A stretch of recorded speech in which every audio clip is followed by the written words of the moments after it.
მხოლოდ 5 კილოთი გავზარდეო, წონაო და როგორ ძალიან დავიღალეო რა. და მე ვთხარი რამდენი კილოთი, რას ნიშნავს 5 კილოთი გავზარდე წონა? ანუ ჰანტელები 10-იანებით ვარჯიშობდა და 15-ებზე გადავიდა. მე ვთხარი, ანუ რამდენი მისვლა გაქვს? 4 მისვლა. კაი, რამდენი გამეორება? 10.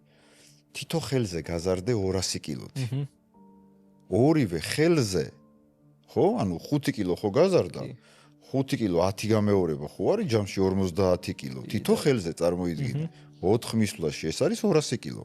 ორივე ხელში ჯამში 400 კილოთი გაიზარდა დატვირთვა და მარტო 5 კილოთი გავზარდეო. ხო, თითქოს არაფერი ჩანს, მაგრამ საბოლოო ჯამში ჯამში, იმიტომ რომ დატვირთვა იზომება კუნთის მიერ შესრულებული სამუშაოს მიხედვით, იმიტომ რომ ერთ ადამიანმა რომელსაც 100 კილო ერთხელ აწია, იმის დატვირთვა არის 100 კილო, მაგრამ ვიღაცამ რო 90 ორჯერ აწია, ანუ 80 მაგალითად ორჯერ აწია, მან 160 კილო მიიღო დატვირთვა.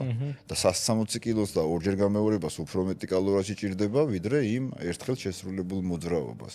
ამიტომაც არის ხომ რომ ვერ ვაანალიზებთ ჩვენი წონების, ჩვენი აქტივობის, პროგრესირების პარალელურად ჩვენი თავიდან შედგენილი იდეალური კალორიული დეფიციტი ისე ჩუმად გადადის შიმშილში და 500 და 600 კალორიან დეფიციტში, როგორც დაგიბარებია.